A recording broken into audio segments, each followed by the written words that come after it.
Shut up, old woman, or I'll shut you up myself. The hand closed around Eleanor Parker's throat before she could even gasp. 79 years old, slammed against a cold steel dumpster. The bronze medal her dead husband gave her ripped clean off her neck. 3 drunk men laughing, one alley, no witnesses they cared about. They wanted to see her cry. Instead, she reached into her sweater, pulled out an old flip phone, and made one quiet call. Jason, I need you to come home. 20 minutes later, nobody was laughing. Before we go further, if stories about loyalty, family, and justice mean something to you, hit that subscribe button and stay with me until the very end. And drop a comment telling me what city you're watching from. I genuinely want to see how far Eleanor's story travels tonight. The first thing the man said when he grabbed her was, "Where do you think you're going, sweetheart?" Eleanor Parker did not answer him. She had learned in 79 years of living that some men ask questions they don't want answered. They ask them to hear themselves talk. They ask them because the question itself is the cruelty, and the words underneath it are just decoration. So she said nothing. She kept her chin level. She kept her eyes forward. That more than anything was what set them off. "Hey!" The second one stepped closer, breath thick with whiskey and something sour underneath it. "He's talking to you, you deaf lady." "I heard him just fine," Eleanor said. Her voice came out steadier than she expected. Inside, her heart was going like a trapped bird, but she had spent 31 years standing in front of rooms full of 10-year-olds who could smell fear the way dogs could. You learn to keep the tremble out of your throat. You learn that the moment your voice cracked, you lost the room. She wasn't about to lose this room, not to these 3. "Ooh," the first man grinned. He was the biggest of them, broad through the shoulders, a tattoo crawling up the side of his neck. "She's got a mouth." "Didn't expect that." "Most folks don't expect much from a woman my age," Eleanor said. "It's one of the few advantages I've got left. Now, if you'll let go of my arm, I'd like to get to my lunch before the meatloaf runs out." The third man laughed a high, ugly sound. "Meatloaf? You hear that? Grandma's got a hot date with the meatloaf." "That's enough," Eugner said. "Whatever you boys think you're doing, you've done it. You scared me. Congratulations. Now go on home." She tried to pull her arm free. His grip tightened, and that was the first moment at the precise instant that Eleanor Parker understood this was not 3 bored young men playing at being tough. This was something with teeth in it. Something that had been building inside these 3 for a long time, looking for a soft place to land. And she was the soft place. "You don't tell me what to do," the big one said. The grin was gone now. "Nobody tells me what to do. You understand that, old woman?" "I understand you've had too much to drink," Eleanor said quietly. "And I understand you're going to regret this when you sober up. So let me make it easy on you. Let go. Walk away. Nobody has to remember this happened." "Oh, I'll remember it," he said, and he yanked her sideways into the alley.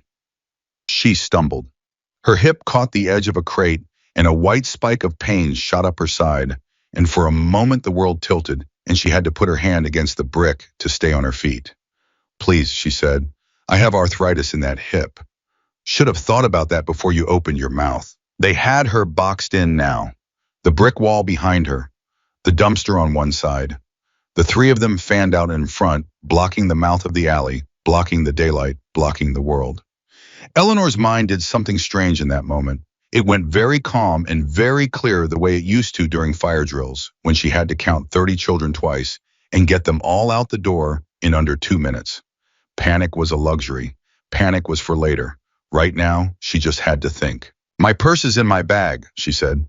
"There's about $40 in it. Take it. Take all of it. I won't tell a soul."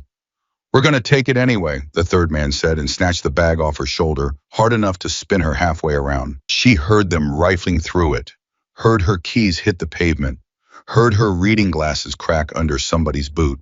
She heard the small, obscene sounds of strangers pawing through the private contents of a life. Her grocery list, her late husband's photograph, the little tin of peppermints she carried because her mouth went dry on long walks. $40, the big one said, disgusted. "That's it, $40. I'm a retired schoolteacher," Eleanor said. "We don't carry much." "A teacher," he spat on the ground near her shoe.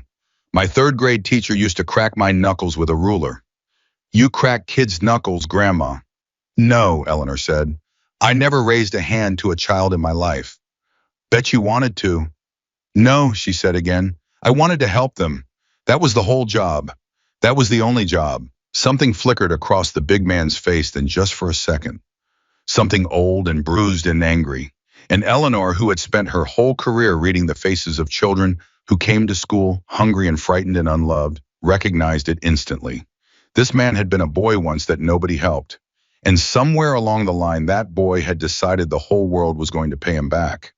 She almost felt sorry for him. Almost. Then he saw the medal.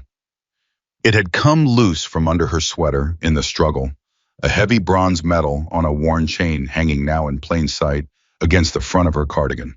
The big man reached out and lifted it with 2 fingers. "Well, would you look at that?" he said. "What's this, sweetheart? You win this at bingo." "Don't touch that." Eleanor's voice changed. For the first time, the steadiness in it cracked not from fear, but from something fiercer. "You can have the money. You can have the bag. You do not touch that medal." Why's that? He was enjoying himself now. He could feel he'd found the nerve. "What makes this little thing so special?" "It belonged to my husband." "Yeah, where's he? He gonna come do something about it." "He's been dead 11 years, Eleanor said. "He was a combat medic. He carried wounded men out of the field under fire. That medal is for the lives he saved. It's the only thing of his I have left, and you are going to take your hand off of it right now." For a long moment, the big man just looked at her, and then he smiled slow and cruel because he had understood exactly what she'd told him. He had understood that this scuffed piece of bronze was the most precious thing she owned in the world. He had understood that taking $40 would mean nothing to her, but taking this would break her. "Combat medic," he said softly. "Wow, a real hero." He looked at his 2 friends. "We got a hero's widow here, boys." "Don't," Eleanor whispered. He closed his fist around the medal. "Please don't." He pulled. The chain bit into the back of her neck, dug a hot line across her skin, and then it snapped, and the medal came away in his hand, and Eleanor Parker made a sound she had not made in 11 years, a single broken cry. The sound of grief reopened the sound of losing him all over again. That was the moment the big man wrapped his hand around her throat and slammed her back against the dumpster. "There it is." He breathed, his face inches from hers. "There's the crying. I knew it was in there somewhere." She couldn't breathe. His fingers were on her windpipe and the alley was going gray at the edges, and she could see very clearly the gloating in his eyes. The pure animal pleasure of a man who has finally found someone he can hurt without consequence. And in that gray, airless moment, Eleanor Parker stopped being afraid. She got angry. He must have seen it. Maybe he loosened his grip out of surprise, or maybe his friend muttered something about easy man easy. But for whatever reason, the hand came off her throat, and Eleanor dragged in a long, ragged breath and slid a few inches down the wall. "You done?" the big man asked almost gently, mocking her. "You done now?" Eleanor's hand had found her cardigan pocket. Inside it was an old flip phone, the kind nobody used anymore. Her son had tried for years to get her to carry a smartphone, and she had refused because she could never figure out the dratted thing, and because the flip phone did the one thing she needed it to do. It made calls. "What's that?" the third man noticed. "She got a phone. Take it, take it." "Leave it," the big one said. "Who's she gonna call? Who's coming to help some old lady in an alley?" He laughed and looked right at her. "Go ahead, Grandma. Call somebody. Call the cops. By the time they get here, we'll be 3 counties gone. Call whoever you want." So she did. With her thumb, she didn't even have to look. She dialed it 10,000 times. She pressed the button. The phone was open in her shaking hand, and she lifted it to her ear, and the 3 men stood there watching her, amused, expecting nothing. It rang once. "Mom," his voice, deep and immediate and already concerned, because she never called this time of day. She always called on Sundays, and a Sunday call and a Tuesday afternoon call were 2 completely different things, and he knew it the second he answered. Eleanor kept her eyes on the big man as she spoke. She kept her voice low. She kept it level. She gave them nothing. "Jason," she said, "I need you to come home." A pause on the line, half a second, the half second in which 40 years of a son knowing his mother's voice did its work. "Where are you?" Jason said. Flat now, cold, the concern gone, replaced by something with edges. "Mom, where are you right now?" "The alley behind Dottie's diner," Eleanor said. "On Route 9. "Are you hurt?" She looked at the metal in the big man's fist. She felt the line of blood drying on the back of her neck. "I'm all right," she said. That's not what I asked you. His voice dropped lower. Is somebody there with you? Yes. How many? 3. She heard very faintly the sound of something on his end of the line, a chair scraping back fast, and then his footsteps moving, and then his voice away from the phone for just a second, barking a single word at someone she couldn't see up. Then he was back. You stay on this phone, Jason said. You hear me, Mom? You do not hang up. You keep talking to me, and you tell me the second anything changes. I'm coming. I am already moving. You hold on. I know you are, Eleanor said softly. I know, sweetheart. The big man was watching her face. And whatever he saw there, whatever calm, whatever certainty, whatever thing had crept into the eyes of this woman he'd just been choking against a dumpster, it bothered him. Who's that? He demanded. Who you talking to? Eleanor lowered the phone but didn't close it. She kept the line open against her chest. My son, she said. Your son, he snorted. What's your son gonna do? He a cop or something? No, Eleanor said. He's not a cop. Then who cares? Huh? Who cares about your son? Eleanor looked at the 3 of them, at the big one with her husband's medal in his fist, at the thin one still holding her ransacked purse, at the third one shifting his weight from foot to foot, the first cracks of doubt starting to show on his young face because something here was not going the way it was supposed to go. You should care, Eleanor said. Yeah, why's that? She almost smiled. Because you took something that belongs to him, she said. His father's medal. And in about 20 minutes, he's going to come and ask you for it back. The thin one laughed nervously. Lady, 20 minutes. Nobody can get here in 20. He can, Eleanor said. From wherever he is, she said. He doesn't come alone. Something in the way she said it, he doesn't come alone, landed wrong in that alley. The third man, the youngest, took a half step back toward the street. Manton, he said, let's just go. We got the money. Let's just go. Shut up, the big one snapped. But he didn't sound as sure as he had a minute ago. He turned the medal over in his hand, studying it, and for the first time he seemed to actually read the small engraving on the back. The part Eleanor knew by heart because she traced it with her thumb 1,000 nights when she couldn't sleep. His jaw tightened. Who's your husband? He said. I told you, he was a medic. No, what's his name? What unit? He held the medal up. This is real. This is a real one. Where'd he serve? And Eleanor understood then that this man knew more than he'd let on. That somewhere underneath the whiskey and the cruelty was someone who recognized exactly what he was holding and recognized that he had crossed a line that could not be uncrossed. His name was Daniel Parker, Eleanor said, and our son's name is Jason Parker, and you are going to remember both of those names for a very long time. The phone against her chest crackled. Mom, Jason's voice tinny and small and absolutely certain. I'm on the highway. I'm 12 minutes out. The whole chapter's behind me. You tell those men, his voice caught just slightly, just enough that she could hear how frightened he was for her underneath the steel. You tell them to leave my mother alone. Eleanor raised the phone. She held it out just a little toward the big man so he could hear. And in the silence of the alley, faint at first, and then growing, came a sound from somewhere far off down Route 9. A sound the big man knew, a sound that started as a low vibration in the air almost too deep to hear, and then resolved into something unmistakable. Engines. Not one, not 2, dozens. A rolling wall of thunder, still miles away, but coming closer with every second, coming straight up the highway toward the diner, toward the alley, toward 3 men who had just choked a 79-year-old woman and stolen a dead soldier's medal off her neck. The thin man dropped her purse. Tony, he said, and his voice had gone thin and high. Tony, you hear that, Tony? The big one. Tony didn't move. He stood frozen with the medal in his fist and his head turned toward the sound, and Eleanor watched the color drain out of his face as the realization arrived slow and total of what was coming for him. Who, he said. His mouth had gone dry. Who is that?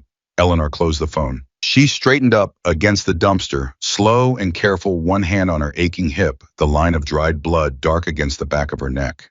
She fixed her silver hair. She looked the man who had hurt her dead in the eye, and for the first time since they'd grabbed her, Eleanor Parker smiled.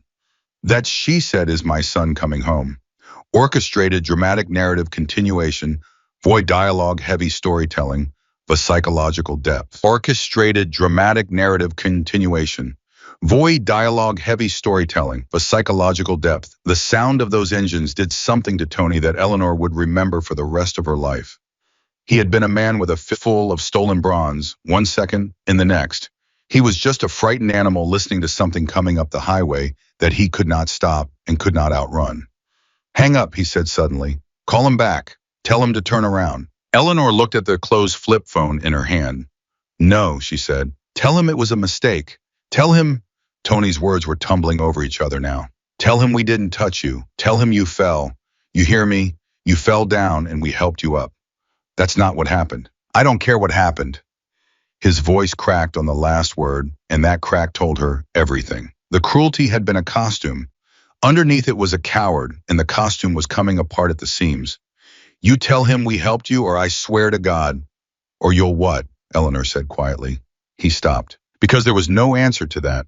There was nothing left he could threaten her with. He had already done the worst thing he knew how to do. He'd choked an old woman and torn her dead husband off her neck, and it hadn't broken her. She was still standing there with her chin level looking at him like he was a boy who'd thrown a chair in her classroom, and the engines were getting louder. Carl, the thin man said. He'd backed all the way to the mouth of the alley now. Carl, I'm not going to prison for this. I'm not. We gotta run. We gotta run right now. So his name was Carl, not Tony. He'd lied to her even about that. Eleanor filed it away. Nobody's running, Carl said. What do you mean nobody's running? Listen to that. If we run, they chase us. Carl's eyes were darting now, calculating the way a trapped man's eyes do. You don't run from those guys. You run, they hunt you down on the road and there's no witnesses. We stay here. We stay where there's people. We stay where there's cameras. They can't do nothing if there's cameras. It was, Eleanor thought, the first genuinely intelligent thing he'd said. And it was also the thing that sealed his fate, though he didn't know it yet, because staying meant staying exactly where the diner's security camera had been recording the alley this entire time. Cameras, she said softly. Yes, there are cameras. Carl's head snapped toward her. What? Dottie put one up last spring, after somebody broke into the kitchen. Eleanor nodded toward the back corner of the building, up under the eave, where a small black eye had been watching the three of them from the moment they dragged her into the alley. It's been recording the whole time, everything you did, everything you said. The youngest one made a sound like he'd been punched. Oh my God, he said. Oh my God, Carl, there's a camera. She's saying there's a camera. Shut up, Dylan. 3 names now. Carl and the thin one she still didn't have, and Dylan the youngest, the one who was coming apart fastest. Eleanor watched all 3 of them and felt against all reasons something close to pity for the boy. He couldn't have been more than 19. He had soft hands and a face that hadn't finished growing into itself, and right now that face was white with the dawning understanding of what he'd let himself be talked into. You should go, she told him. Just him. Quiet the way she used to talk to the ones who'd fallen in with a bad crowd, the ones there was still time to save. Not them, you. Take that street there, the one behind the hardware store, walk fast and don't look back. They didn't see your face on the camera as clear as the other 2. You go now, you might still have a life. Dylan stared at her. For 1 second, one fragile, trembling second, she thought he might do it. She saw the want in his eyes, the desperate hope that there might be a door out of this. Then Carl grabbed him by the collar. You don't go anywhere, Carl snarled. We're in this together, all 3 of us. If I go down, you go down. You understand me? Don't you listen to her? She's working you. That's what they do, teachers. They work you. And the door closed. Eleanor watched it close in the boy's eyes. Watched the hope go out of them and the fear rush back in, and she thought, there it is. That's how it happens. That's how a frightened boy becomes a man in handcuffs. One older man's hand on his collar at exactly the wrong moment. The engines were close now, close enough that the windows of the diner were starting to buzz in their frames. Close enough that inside the lunch crowd had gone quiet and pressed toward the front glass to see what was rolling into town. Carl turned in a tight, frantic circle. Okay, he said, mostly to himself. Okay, we give back the medal. We give back the medal and the money and we say sorry, and there's nothing they can charge us with. A medal, some cash. That's nothing, that's a misunderstanding. You choked her, the thin one said. He sounded sick. Carl, you had your hand on her throat. That's on the camera too. Shut up. There is marks on her neck, man. There's gonna be marks. Eleanor lifted one hand and touched the side of her throat. It was tender. It would bruise dark by morning, a man's handprint pressed into the soft skin of a 79-year-old woman. She'd seen those bruises before on other women in other lives. She'd never imagined she'd wear one herself. He's right, she said to Carl. There will be marks, and there's a camera, and there's a recording of you telling me to lie about it. You've made this very bad for yourself. The only question left is whether you're going to make it worse. How? Carl said. He'd gone past anger now into something almost pleading. What do I do? And here was the thing Eleanor understood that Carl did not. She had spent her life teaching children that there was always a choice, even at the bottom. Even when you'd done something terrible and there was no way to undo it, there was always one more choice about what kind of person you were going to be in the next 60 seconds. You give me back my husband's medal, she said. You put it in my hand. You don't say anything clever. You don't make excuses. And when my son gets here, you stand still and you keep your hands where he can see them. That's all. That won't save you from the police, but it might save you from him. Carl looked down at the medal in his fist. The thunder of the engines had become a single rolling roar, filling the whole alley, vibrating up through the pavement and into the soles of their feet. And Eleanor knew without turning that the first of the motorcycles had reached the diner. Carl's hand was shaking. Give it to her, Dylan whispered. Carl, give it to her. Please just give it back. And for one moment, Eleanor thought he would. She saw his fingers loosen. She saw the bronze catch the gray light. Then the engines cut out. All of them, at once. Dozens of motors falling silent in the space of a few seconds, and into that sudden ringing quiet came the sound of boots on pavement. A lot of boots moving without hurry. In no particular formation, just coming. And Carl panicked. He closed his fist around the metal again and shoved it deep into his jacket pocket and grabbed Eleanor by the arm, hauling her in front of him, putting her between himself and the mouth of the alley like a shield. Nobody comes any closer, he shouted. His voice was high and ragged and terrified. I got the old lady. You hear me? You come at me. Something happens to her. The boots stopped. Eleanor felt his arm clamp across her chest, felt his heart slamming against her back, felt the fine tremor running through his whole body. He was sweating. He smelled of fear and whiskey and the desperation of a man who has just realized far too late exactly how much trouble he is in. Carl, she said, low, just for him. This is the worst thing you have done yet. Worse than the medal, worse than my neck. You just made yourself a man holding a hostage in front of 40 witnesses. Let me go. Let me go right now while you still can. Shut up, he hissed. But she felt the doubt in him. A single figure stepped into the mouth of the alley. Eleanor didn't have to see his face. She knew the shape of him, the way she'd known it since the day he was born.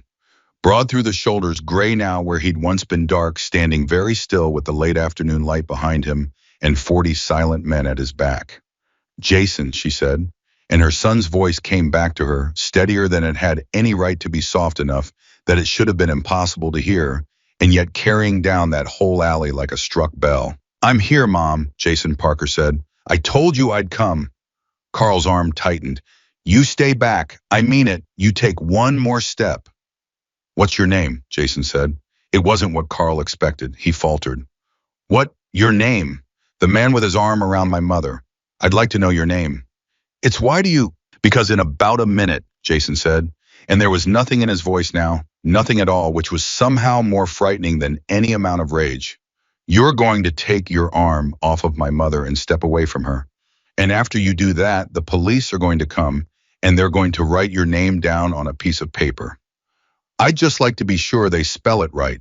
The thin one broke first. He bolted straight for the back of the alley, scrambling at the chain link fence, and two of the men behind Jason simply moved unhurried and were waiting on the other side when he came over, and they didn't hit him. They didn't have to. They just stood there until he sank down against the fence with his hands over his head, sobbing.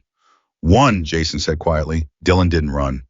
Dylan just sat down right there on the dirty pavement and put his face in his hands. Two, Jason said. Oh. And then it was just Carl with his arm across Eleanor's chest and a dead man's medal in his pocket and 40 veterans standing in the mouth of the alley, watching him with the patient, terrible calm of men who had seen far worse than him and were not impressed. Let her go, Jason said. If I let her go, you'll kill me, Carl said. His voice was breaking apart. You'll kill me right here. I know you will. I know what you are. You don't know anything about what I am. Jason took one slow step forward. But I'll tell you, you want to know what I am? I'm her son. That's it. That's the whole thing. 40 years I've ridden every kind of road there is, and I've done things I won't tell you about. And the one rule I have always lived by, the one thing I have never broken, is that I do not bring trouble to my mother's door. Another step. And today, Jason said, 3 men brought the trouble to her instead. While I was 4 hours away, while I was changing a tire in a parking lot, and my phone was in my pocket and I had no idea. And she called me and I heard her voice, and I have never in my life been so afraid of anything as I was on that highway just now, thinking I wouldn't get here in time. His voice did not rise, but something underneath it had gone molten. So no, Jason said, I'm not going to kill you, because she's standing right there watching me, and I am not going to let her see me become the thing you already are. You don't get to take that from me too, but you are going to let her go right now, and then you're going to give back my father's medal, and then you're going to sit down next to that boy and wait for the police, because there is a camera on the corner of this building that watched you do every single thing you did, and there is nowhere on this earth you can run. That's far enough. For a long moment, nothing moved. Eleanor felt the arm across her chest. She felt Carl's breath ragged in her ear. She felt the exact instant the fight went out of him, the moment his body understood what his mind had been refusing, that it was over, that it had been over from the second she made that phone call. I didn't know, Carl whispered. To her, only to her. I didn't know anybody was going to come. That's the trouble with men like you, Eleanor said gently. You never think anybody's going to come. His arm dropped. She stepped forward, free out of his grip, and the distance between her and her son closed in 3 steps, and Jason caught her by the shoulders. And for just 1 second, the steel went out of him completely, and he was a little boy again, his hands shaking as they checked her over her neck, her arms, her face. Mom, he breathed. Mom, your neck. I'm all right. You're not all right. Look at your neck. Jason, she put her hand against his cheek the way she had when he was small and the world had frightened him. I'm all right. I am right now, this very minute, more all right than I have been in 11 years, because my son came when I called. Behind her, Carl had sunk to the pavement next to Dylan, his hands open on his knees, all the menace drained out of him, until he was just a frightened, broken man on a dirty alley floor. Jason looked over her shoulder at him. Then he held out his hand, palm up. He didn't say anything. He didn't have to. Carl reached into his jacket pocket. His fingers were trembling so badly he nearly dropped it. He drew out the bronze medal on its broken chain, and he placed it very carefully into the big man's open hand, and he could not meet his eyes while he did it.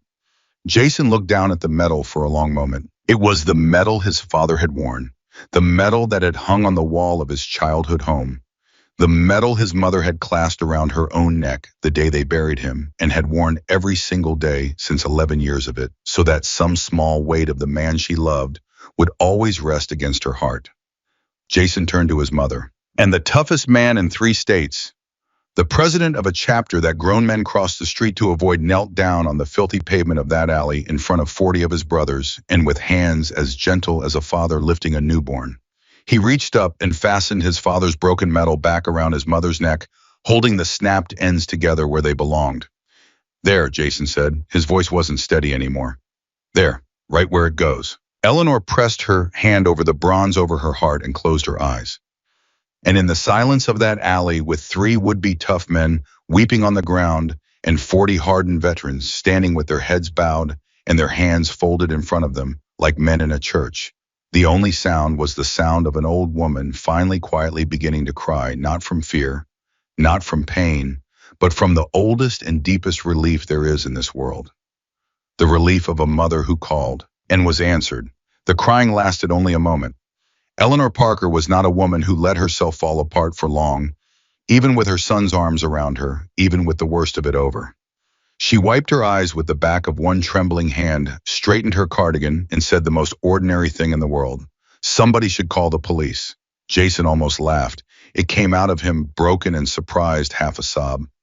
Mom, we will. We're going to. No, I mean really call them, not the local boys. She looked up at him and her eyes had gone clear and sharp in the way that had once made a room full of fifth graders sit up straight. Call the state troopers, Jason, the county sheriff's office. They'll want to handle it quiet. This needs to go higher than that. Jason went still. Why would the sheriff's office want to handle it quiet? And that was when Eleanor told him the part she hadn't said on the phone. The part she hadn't said in front of Carl. The part she had been holding inside her like a second bruise. Because, she said quietly, a deputy already saw.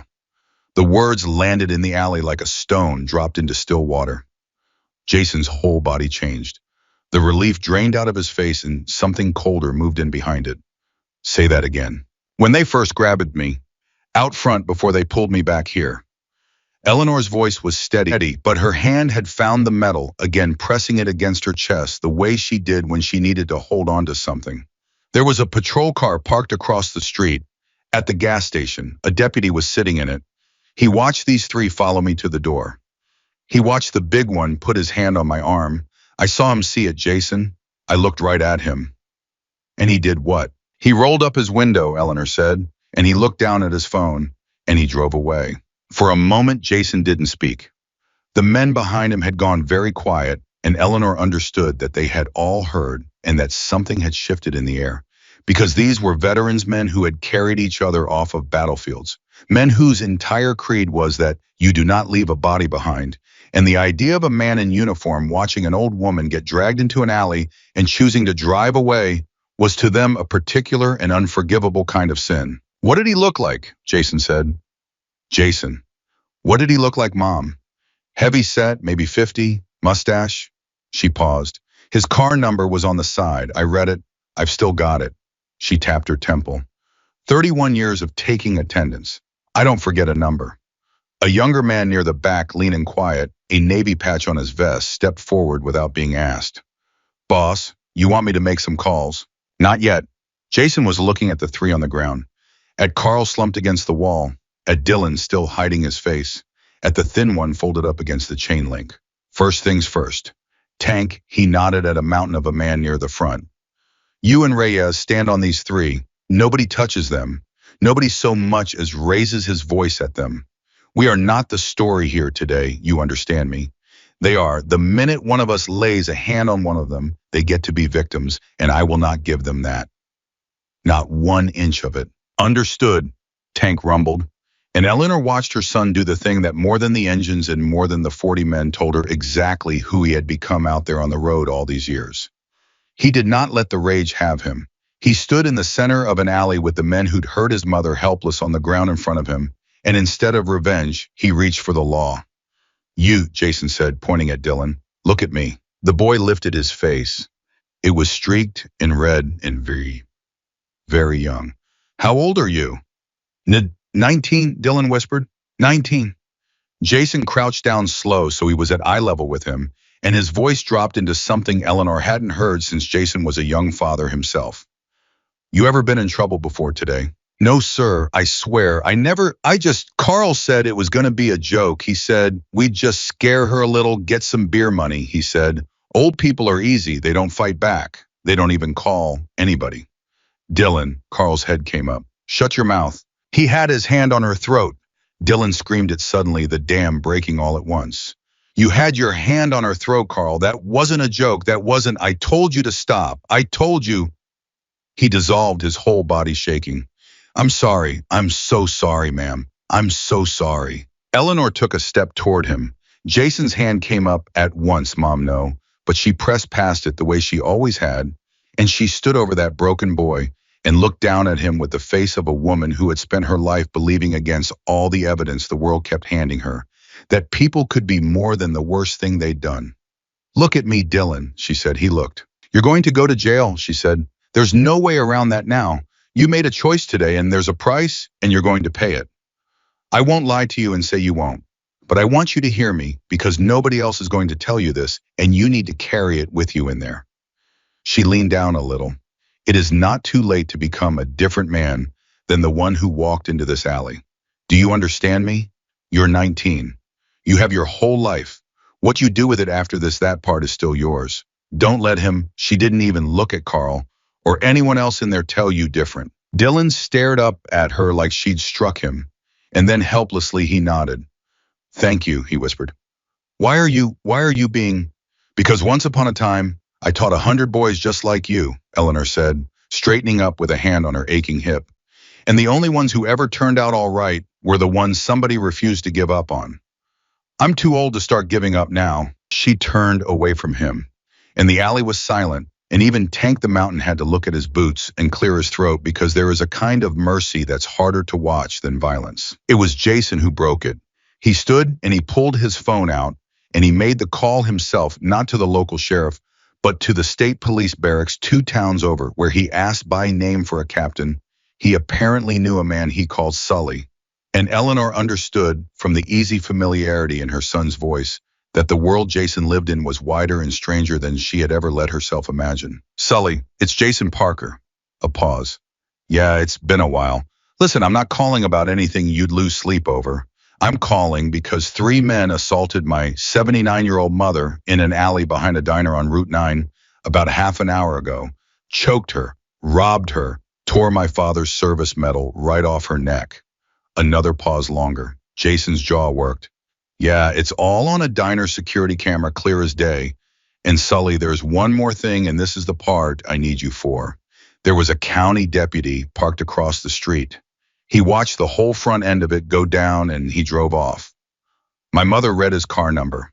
I want this whole thing handled by your people top to bottom because I do not trust the locals to investigate one of their own. Eleanor watched her son's face while he listened to the answer.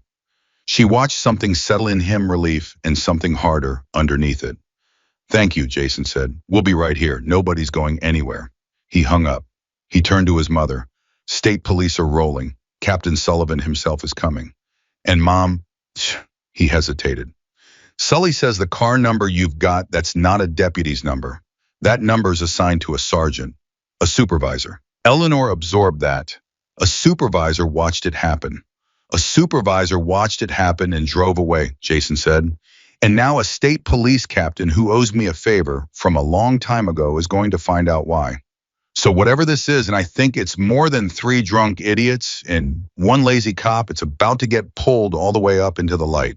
Inside the diner, the lunch crowd had been watching all of it through the front windows, and now the door banged open, and a woman came hurrying around the side of the building. Dottie herself, the owner, 60 years old and built like a fire plug, an apron still tied around her waist, and a phone clutched in her hand. Eleanor, she cried. Eleanor, oh my Lord, I saw it on the camera feed. I saw the whole thing. I've got it. I've got all of it saved. She skidded to a stop, taking in the scene. The 40 bikers, the 3 men on the ground, and her hand went to her mouth. Are you honey your neck? I'm all right, Dottie. You are not all right. Look at... Dottie rounded on the 3 men with a fury that made even Tank take a small step back. You put your hands on Eleanor Parker. Eleanor Parker taught half this town to read. She taught my kids. She brought soup to my mother every week for 2 years when she was dying, and you, words failed her. She was shaking. I have got every second of it on that camera, and I will testify. I will stand up in any courtroom in this state. I have wanted to put a camera on you. No good drifters since the day you started loitering in my lot. Dottie, Eleanor put a hand on her arm. Dottie, breathe. But there was a twist coming, and it came now in the middle of Dottie's fury from the most unexpected place. It was the thin one, the one whose name Eleanor still didn't know, who spoke up from his crumpled place against the fence. It wasn't supposed to be her, he said. Everyone turned. What? Jason said. The thin man lifted his head.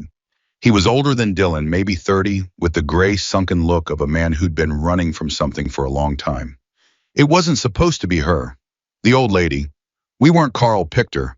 We didn't even know who she was. We were just supposed to... He stopped looking sick. Just supposed to what? Jason said very softly. Finish it. And the thin man looked up at Eleanor and then at Jason, and what he said next changed the shape of everything. We were paid to do it, he said. Not her, somebody. Carl got a call this morning. Somebody wanted a person scared. Scared bad enough to leave town or sell or I don't know what. $200 up front, $300 after. Carl said it'd be easy, said we'd just rough somebody up a little. But the guy never showed up to point out who. And Carl got drunk waiting, and then he saw her walking, and he said she'll do, nobody'll miss it. The man's voice cracked. I swear I didn't know it was going to go like this. I swear to God I didn't. The silence in the alley was absolute. Eleanor felt the ground tilt under her. Paid. Somebody had paid for violence, not against her, against someone, anyone, and Carl had simply looked down the street and chosen her the way you choose a can off a shelf. She had been a convenience. A nobody'll miss it. The arbitrariness of it was somehow worse than if she'd been the target. Carl.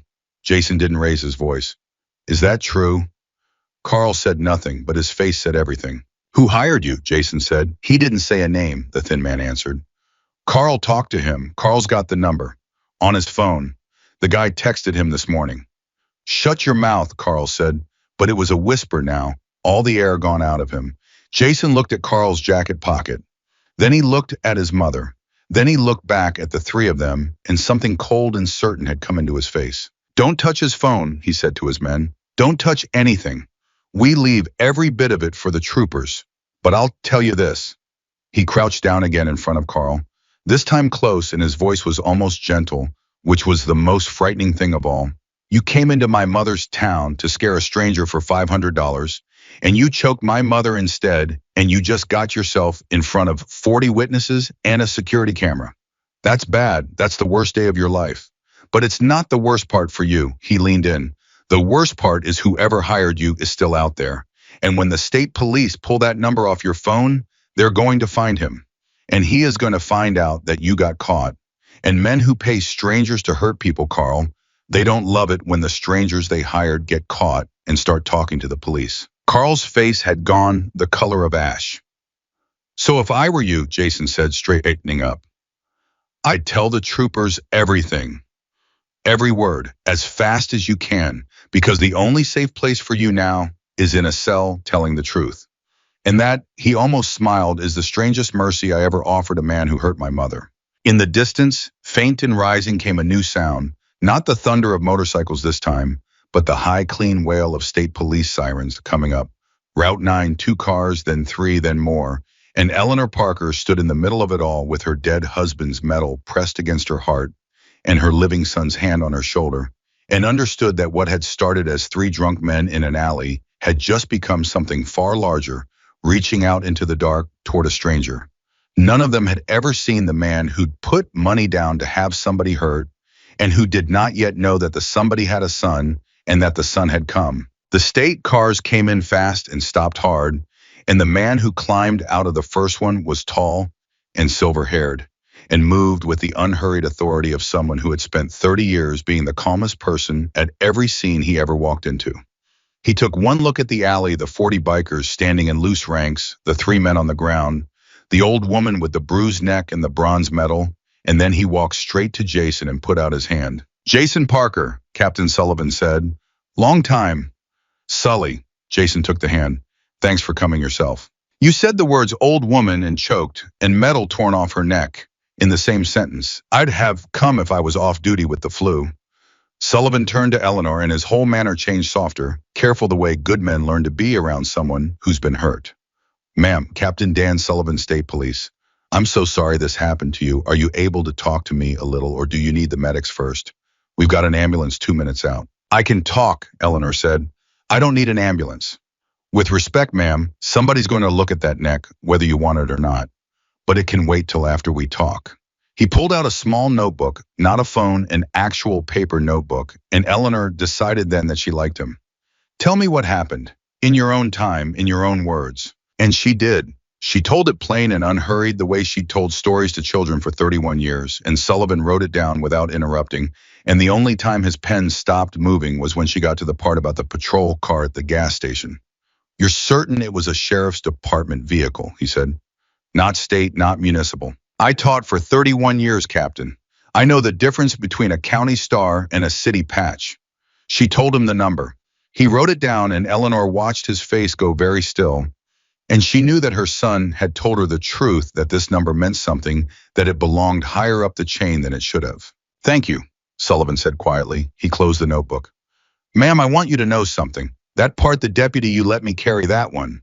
You've carried enough today. Then he stood, and his whole bearing changed again, hardening, and he walked over to the 3 men on the ground with 2 troopers flanking him. What happened next happened fast. He read them their rights, all three clear and unhurried. He had the troopers cuff them. And when he got to Carl, he crouched down the way Jason had and he said, I'm told you've got a phone in your jacket with some interesting texts on it. I'm going to take that phone and I'm going to tell you the same thing your friend over there already figured out. The man who hired you is going to learn you got caught. And the only thing standing between you and whatever he decides to do about that is how useful you make yourself to me in the next 24 hours. You think on that. Carl looked up at him and the last of his bravado was gone. If I tell you who hired me, he said hoarsely, do I get protection? You get the truth and the truth gets you whatever the truth gets you, Sullivan said. That's the only deal I make. Now who hired you? And Carl told him. I didn't have a name, but he had the text and he had the meeting that was supposed to happen, and he had one more thing, a detail he'd half noticed and not thought about until this exact moment when his whole world had narrowed down to a single hope of mercy. The car, Carl said. When I was waiting this morning in the lot, there was a car drove by slow twice, watching. Black SUV, the expensive kind. And it had one of those, he gestured vaguely at his own chest, those parking stickers on the windshield. The kind they give you for a county lot, government plate frame too.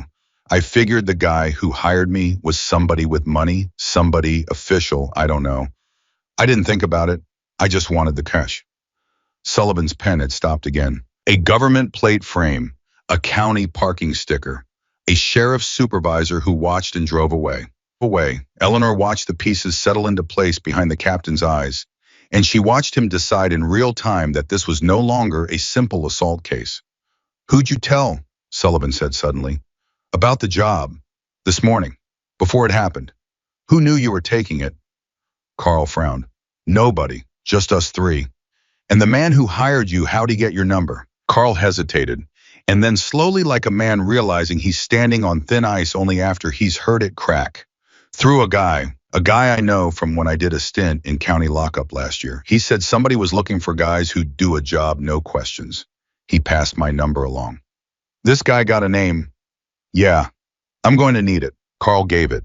And whatever that name was, it meant something to Sullivan, because the captain stood up slowly and walked a few steps away and made a phone call with his back to all of them, low and clipped. And when he came back, his face had changed entirely. He went to Jason first, quietly.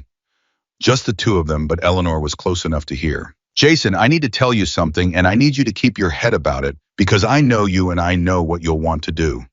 Sullivan's voice was very low. The man who passed Carl's number along, I know who he is. He's a bondsman, connected. And the people he's connected to have been trying to buy up half the property on the east side of this county for 2 years. Quiet, through shells, squeezing old folks out of houses they've lived in for 50 years so somebody can put up a development out by the interstate. He paused. Your mother's street is on the east side, Jason. Her block's one of the last holdouts. The world went absolutely silent in Eleanor's ears. She had not been chosen at random after all. Or she had, and she hadn't. Carl had picked her off the street like a can off a shelf, yes, but the job had come from somewhere, and the somewhere was a thing that had been reaching toward her own front porch for 2 years without her ever knowing it. The arbitrary cruelty had a shape, and the shape had her address on it. They wanted somebody on that block scared bad enough to sell, she said. Out loud to no one, to everyone. Her voice came out hollow. And it happened to be me they grabbed. But it could have been any of us. Mr. Abernathy down the street, the Kowalski sisters, any of us. Sullivan turned to her. Ma'am, I don't want to get ahead of the evidence. But yes, that's what it's starting to look like. And I promise you we're going to follow it all the way to the top. And here Jason Parker did something that Eleanor would tell people about for the rest of her life. He did not explode. He did not roar about finding the man behind it and making him pay. The rage was in him. She could see it banked and burning behind his eyes. But he had spent 40 years learning what to do with rage, and what he did with it now was turn it into something useful. Sully, he said, I want you to do this right. By the book, every I dotted, because I have spent my whole life being the kind of man people assume is the problem, and I am not going to give one single person the chance to say my mother got justice because a Hells Angels chapter rolled into town and leaned on somebody. You build this case so clean it could never have anything to do with me at all. You hear me clean enough that it stands up on its own 20 years from now, with my name nowhere near it." Sullivan looked at him a long moment. "You've changed, Jason." "No," Jason said. "I just finally figured out what my mother was trying to teach me my whole life. That the man who keeps his hands clean when he's got every reason not to, that's the strong one, not the one who hits hardest." He glanced at Eleanor, and something passed between them, mother and son, 40 years in the making. "Took me long enough." The ambulance arrived. A young paramedic checked Eleanor's neck handprint. Bruising she'd been right dark and ugly, but no lasting damage, no crushed cartilage, just the deep ache and the deeper insult of it. She refused to go to the hospital. She would not be moved on that point, not by the paramedic, not by Sullivan, not even by Jason. "I'm going home," she said, "to my own house, to my own bed. That's the whole point, isn't it? That's what they were trying to take. I'm not going to give it to them by sleeping anywhere else tonight." And nobody argued with her after that. The three men were loaded into separate cars. Dylan the boy looked back at Eleanor as they put him in, and she lifted one hand, not a wave, just an acknowledgement. "I see you. I meant what I said." And the boy's face crumpled, and he nodded and got in. The thin one, whose name turned out to be Marcus, kept his head down and said nothing. And Carl looked at Jason one last time before the door closed. "Your old man," he said suddenly. "The metal. He really carry guys out under fire." 11 men, Jason said, over 2 tours. Never lost one he got his hands on. Carl was quiet. "Then my dad was a medic, Korea. He wasn't a hero. He drank. He stopped, shook his head. "Never mind, forget it." "No, Eleanor said, stepping forward before Jason could speak. She looked at the broken man in the back of the patrol car, and she saw the way she always saw the boy he'd been before the world got to him. "I won't forget it, Carl. That's the thing about me. I never could forget a single one of you. Not the good ones and not the ones who broke my heart. You go pay what you owe, and then you go be somebody your father would have wanted to be sober for. It's not too late for you either. It's just later than it should be." Carl stared at her, and then, to the astonishment of everyone in that alley, the man who had wrapped his hand around her throat an hour earlier began silently to weep. The door closed. The car pulled away. In the weeks that followed, and Eleanor would learn all of this in pieces from Sullivan, from the newspaper, from the slow grinding turn of the law, the case opened up exactly the way Jason had insisted it should. Cleanly, thoroughly, with his name nowhere near it. Carl talked. Marcus talked more. The bondsman, faced with the text in the timeline, gave up the name of the man who'd reached out to him, a development consultant. He called himself a smooth man in good suits, who'd been quietly doing the dirty end of the land grab for 2 years. And that man, when the state police finally sat him down, made the oldest mistake there is. He lied. He lied about things they could already prove. And in lying, he handed them the thread that unraveled the whole thing. The county sheriff's sergeant, the one in the car at the gas station, the one who watched and drove away, turned out to be on a payroll he had no business being on. He'd been told to look the other way that day, and when internal affairs and the state police were done with him, there was nothing left of his 26-year career but a pension hearing and a plea deal. He went down not for what he did, but for what he didn't do, which Eleanor thought was exactly right, because the deputy's sin had never been action. It had been the choice to roll up a window and look at a phone while an old woman was dragged into the dark. But all of that was still to come. That first evening, when the cars were gone and the alley was empty and the sun was going down behind Dottie's diner, Jason walked his mother home. He didn't ride. He left his motorcycle in the lot, and he walked beside her the whole way, slow, matching her pace and her bad hip, with 39 men following at a respectful distance behind them. Not in formation, not menacing, just there the way family is there. Word had already gone around town. People came out onto their porches. Mr. Abernathy stood at his fence with his hat in his hands. The Kowalski sisters watched from their window. Children who had no idea what had happened just stared at the rumble of leather and the silver-haired old teacher walking arm in arm with the biggest man any of them had ever seen. "You scared the whole town," Eleanor said mildly. "Good," Jason said. "Maybe they'll remember to look out for each other now." When they reached her house, the small white house she and Daniel had bought in 1971, the porch swing he'd hung the rose bushes, she still pruned herself. Jason stopped at the gate and looked at it for a long time. "It's smaller than I remember," he said. "You're bigger than you were." He laughed. And then the laugh faded and he turned to her and the steel was gone, and he was just her son, 58 years old and scared in the way only a child can be scared for a parent. Mom, I almost didn't get there in time.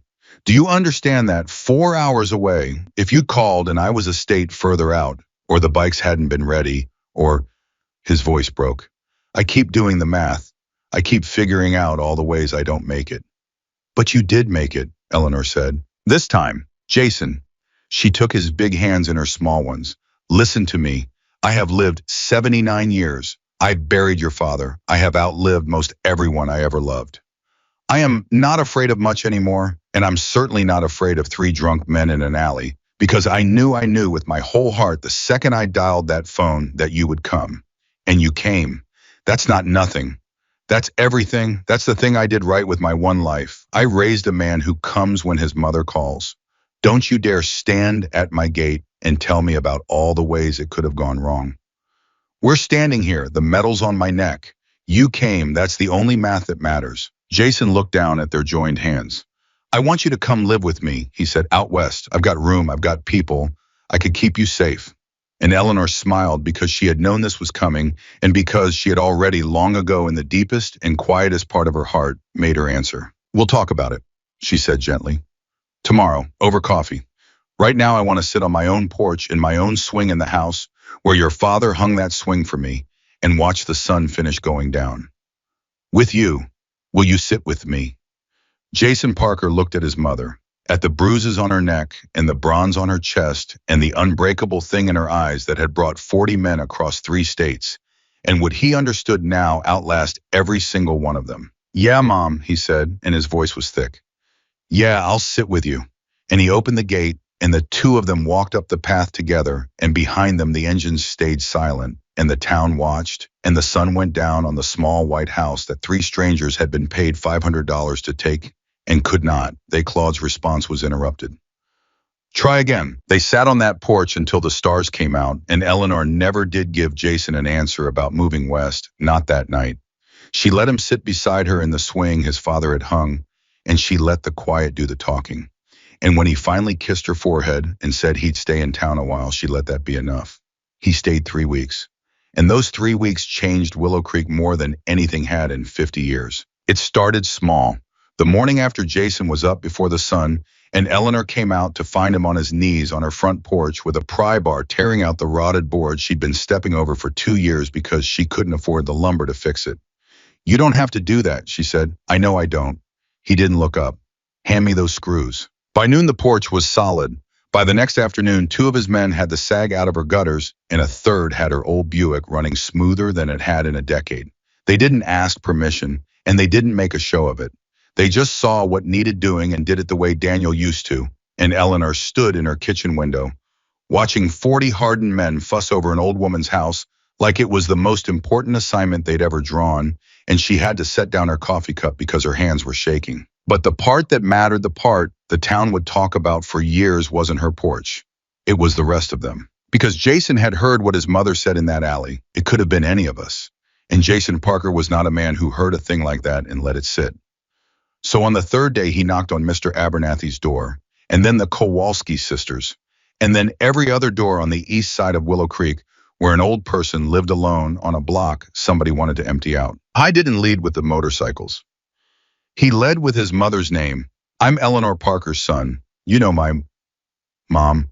I came to ask if there's anything around the house that's been giving you trouble.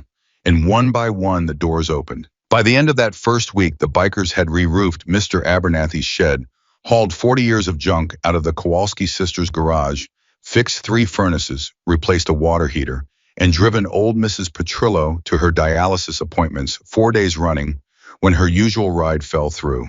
The town that had slowly, quietly stopped seeing its elderly, the town where a sheriff's sergeant could watch an old woman dragged into an alley and roll up his window, was being forced day by day, porch by porch, to look again. And looking, they remembered. They remembered that Eleanor Parker had taught half of them to read. They remembered that Mr. Abernathy had coached Little League for 30 summers. They remembered that the Kowalski sisters used to run the church food drive before their knees gave out. These were not nobodies. These were not nobody, oh, miss it. These were the people who had built the town and somewhere along the way, the town had let itself forget them, and it took 40 strangers on motorcycles to make it remember. The twist came in the second week, and it came from the law. Captain Sullivan drove out to Eleanor's house himself to deliver it. He sat at her kitchen table, hat in his hands, and told her the case had broken wide open. The development consultant had cut a deal. The land grab had a name now and a paper trail and a list of every old homeowner who'd been pressured, threatened, or frightened into selling over 2 years.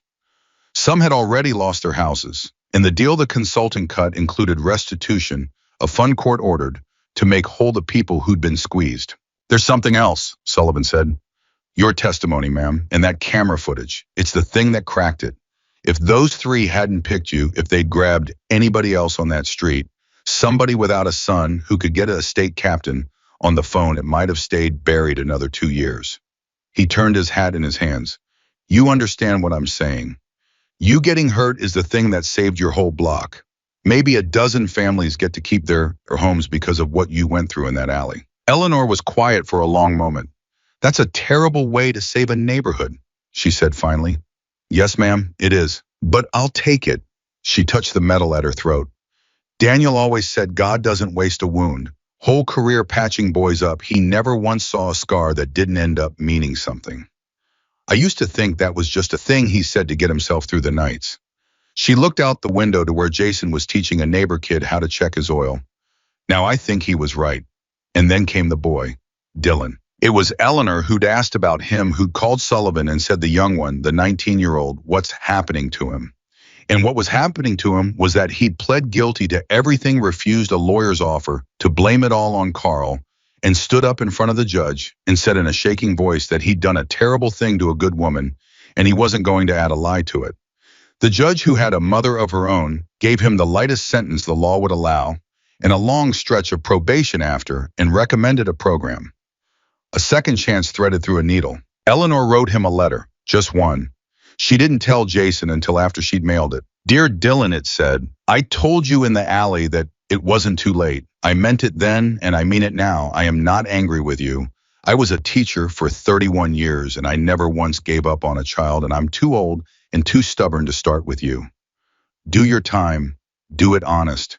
And when you come out, if you ever find yourself near Willow Creek, there's a diner on Route 9 that serves the best meatloaf in 3 counties, and an old woman who'd be glad to buy you a plate. Become the man your father couldn't. You still can. Mrs. Parker." She never expected an answer. She got one 11 days later in handwriting like a child's. "Miss Parker, I read your letter every night. I'm in the program. I'm trying. Nobody ever wrote me a letter before. Thank you. I won't waste it. Dylan." Eleanor put it in the drawer with Daniel's things, where she kept the things that mattered. The day before Jason left to ride west, he asked her one more time. They were on the porch again, the swing creaking, the evening coming down soft and gold. "Last chance, Mom," he said, and he was only half joking. "Big house, your own room, people around all the time, doctors close by. I'd never have to do that highway math again." And Eleanor took his hand, and she gave him the answer she'd been holding since the first night. No, sweetheart. He'd known, but she felt him deflate beside her anyway. "This is my home," she said. "Your father hung this swing. He planted those roses. I've kept them alive 40 years out of pure spite, half of them just to prove I could do it without him. My whole life is in these walls. Every Christmas you ever came home to, every soup I ever carried to a sick neighbor. The town that forgot me and the town that just remembered. I can't carry that west in a moving truck, Jason. It only exists here." She squeezed his hand. "I'm not staying because I'm stubborn. Well, I am stubborn, but I'm staying because this is where I belong, and a person who knows where they belong is the richest person alive. You found where you belong all those years ago out on those roads with those men. I'd never ask you to give it up. Don't ask me to give up mine." Jason was quiet a long time. When he spoke, his voice was rough. "Then I make you a different promise," he said. "Not come with me. This one." He turned to face her fully. "You will never stand alone again. Not ever, not for 1 minute of whatever years you've got left. I called every man I trust, and there's a chapter 2 hours from here. Good men, and they've got your address and your phone number and a standing order. Anything happens, anything at all, day or night, you make one call, and you will hear engines inside of an hour. And every Sunday I call, and every Christmas I come home. And the day you ever need me for good, I will be on the next road west of here, and I will not stop until I'm standing in this doorway. That's the promise. That's the one I can keep. Eleanor looked at her son, at the gray in his hair and the lines the road had cut into his face and the fierce, helpless love in his eyes. And she thought about the days she'd held him as a newborn and promised him she'd always come when he cried, and how strange and right it was that the promise had come all the way around the circle and back to her. That's a good promise, she said softly. Your father would be proud of the man who made it. Pop be prouder of you, Jason said. He always was. He used to tell me, you remember what he used to say when I'd get in trouble, when I was angry at the world. He used to say a lot of things. He used to say, son, your mother's the toughest person I ever served with, and I served with men who ran into fire. Jason's eyes were wet now. I thought he was just being sweet on you. I get it now.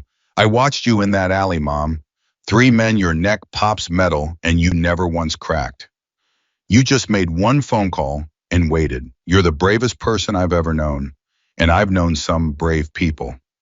He left the next morning. Eleanor stood at her gate and watched 40 motorcycles fire up at once, that thunder rolling down her quiet street one last time, and Jason at the front, lifting one hand to her without looking back, because he couldn't look back. She understood, not without stopping, and he couldn't stop, and she lifted her own hand and held it up long after they'd gone. Long after the thunder faded until the street was quiet again, and it was just her and the roses and the porch swing. She was not afraid. That was the thing she noticed standing there. She'd thought she might be alone again after 3 weeks of all that noise and family. But she wasn't, because the quiet wasn't empty anymore. The quiet was full of everything that had happened in it, the men who'd come, the neighbors who'd remembered the boy who was trying the promise that lived now in a phone number folded in her kitchen drawer. The following Tuesday, Eleanor Parker walked back to Dottie's diner. Same route, same time of day, past the gas station where the patrol car used to sit empty, now the sergeant gone. She walked it with her chin level and her hip aching and her husband's medal resting against her chest. And 3 women she barely knew came out of the bakery to walk her the last block, just to be near her. And that had never happened in 50 years of walking that street. Dottie had the meatloaf ready before she sat down. On the house, Dottie said. Forever. Don't argue with me, Eleanor. I'll throw you out. Eleanor didn't argue. She ate her meatloaf. She opened her crossword. And she touched the bronze medal at her throat. The medal her husband had earned carrying wounded men out of fire. The medal 3 strangers thought they could take and could not. The medal that had hung at her heart for 11 years and would hang there until they laid her down beside Daniel at the end. And she smiled. Outside, an ordinary town went about an ordinary afternoon. But it was a town that saw its old people now. A town that walked its widows the last block home. A town that had learned the hard way what it had nearly let itself forget, that the quiet ones, the gentle ones, the silver-haired ones who help everyone before themselves, they are not weak and they are not alone, and they are never ever as easy to break as cruel men assume.